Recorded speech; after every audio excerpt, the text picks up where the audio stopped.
শিমুলপুর গ্রামে একটি বুড়ি বাস করত। বুড়ির কোনো ছেলে মেয়ে না থাকায় তার সংসার তার নিজেরই চালাতে হতো। বুড়ির সংসার চালানোর জন্য সে একটি মুরগির খামার দিল। ওই ডিম বেচে তার সংসার সুন্দরভাবে চলত। কিন্তু তার পাশেই ছিল একটি ঘন কুটকুটি একটি জঙ্গল। জঙ্গলের ভিতরে থাকতো এক পাজি শিয়াল। বুড়ির মুরগিগুলো অনেক বড় হয়ে গেছে, আমাকে কিছু মুরগি খেতে হবে। বাহ, যা দেখতে হয়েছে না মুরগিগুলো। যাই চুপি চুপি মুরগিগুলোর কাছে। কে রে এখানে? ও শিয়াল, দাঁড়া, তোকে দেখাচ্ছি মজা।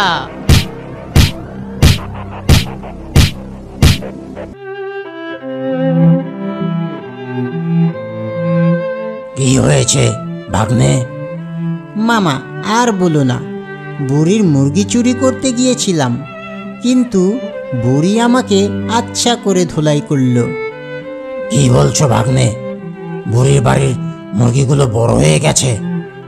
তবে আর বলছি কি মামা, যা মোটা হয়েছে না বুড়ির মুরগিগুলো, দেখলেই খেতে ইচ্ছে করে। তাহলে ভাগ্নে আমার জন্য কিছু মুরগি এনে দিতে পারবে? আমি জঙ্গলের রাজা, তোমরা থাকতে আমি শুধু শুধু কেন কষ্ট করব?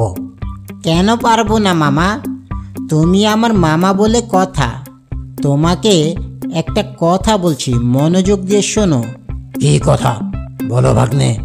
তুমি তাড়াতাড়ি করে তোমার শরীর থেকে চামড়াটা খুলে দাও, তাহলে ওই বুড়িটা আমাকে বাঘ মনে করবে আর কিছুই বলবে না। কিছুদিন পর আবার তোমার শরীরে চামড়া হয়ে যাবে। কি বলছো? তাহলেই তুমি আমার জন্য মুরগি আনতে পারবে? হ্যাঁ মামা, তুমি একবার দিয়েই দেখো তো, দেখবে আমি তোমার জন্য কত মুরগি নিয়ে আসি। ঠিক আছে ভাগ্নে, আমি তোমাকে আমার মাথার চামড়াটুকু দিব, তুমি সেটা মুখে লাগিয়ে আমার জন্য মুরগি নিয়ে আসবে। আমি তাহলে তোমার মাথা থেকে খুলে নিচ্ছি মামা। বাঘের মুখ থেকে শিয়াল তার চামড়াটা খুলে নিল। বাঘের মুখোশ নিয়ে শিয়ালের মুখে পরে নিল। আজকে সারা রাত জেগে মুরগি পাহারা দিতে হবে, দেখি কে আসে। বুড়ি সারা রাত ধরে মুরগি পাহারা দিতে লাগলো। শিয়াল যখনই বুড়ির মুরগির কাছে আসে, তখনই মুরগি শব্দ করা শুরু করে দেয়।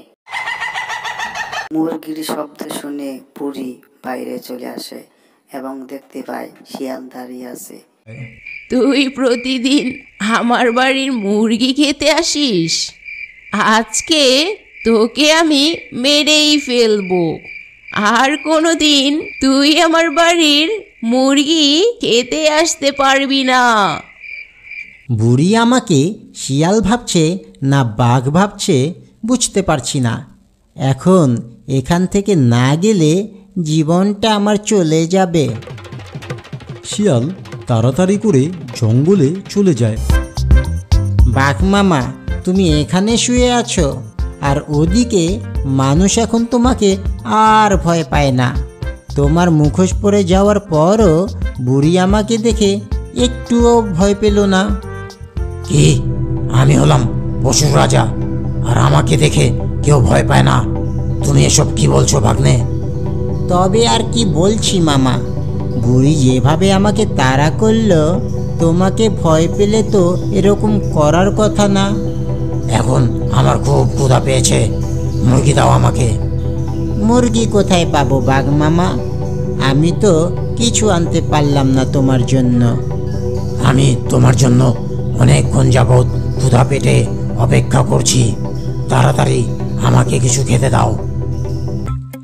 আমি কোথায় কি পাবো? আমিও তো কিছু খাইনি। তবে বাঘ মামা এখন আর কি করবে? এই নাও, তোমার শরীরের এই চামড়াটুকুই খেয়ে নাও। খুব ক্ষুধা পেয়েছে, কিছু না খেলে আমি মারাই যাব। এখন আর কি করার, দাও তাহলে এটাই খাই। বাঘটা কত বোকা। আমি যেভাবেই বলি সব কিছু বিশ্বাস করে নেয়। সে আবার হয়েছে জঙ্গলের রাজা। বোকা বাঘ। আমি এখন যাই, দেখি নিজের জন্য কিছু পাই কি না। আমি এখন আসছি বাঘ মামা। হ্যাঁ ভাগ্নে, আমি তো এখন কিছু শিকার করতে পারবো না। তোমার জন্য কাল কিছু নিয়ে আসবো। বাঘ মামাকে বোকা বানিয়ে শিয়াল ওই জায়গা থেকে চলে গেল এবং রাস্তার মধ্যে যেয়ে দেখি একটি পাখি মৃত্যুর যন্ত্রণায় ছটফট করতেছে।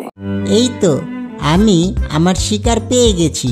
এখন এটা খেলেই আমার ক্ষুধা চলে যাবে।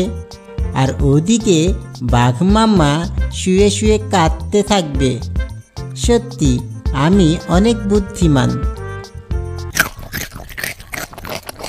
কিছুদিন পর বাঘ মামার কাছে যখন পাজি শিয়ালটা আসে,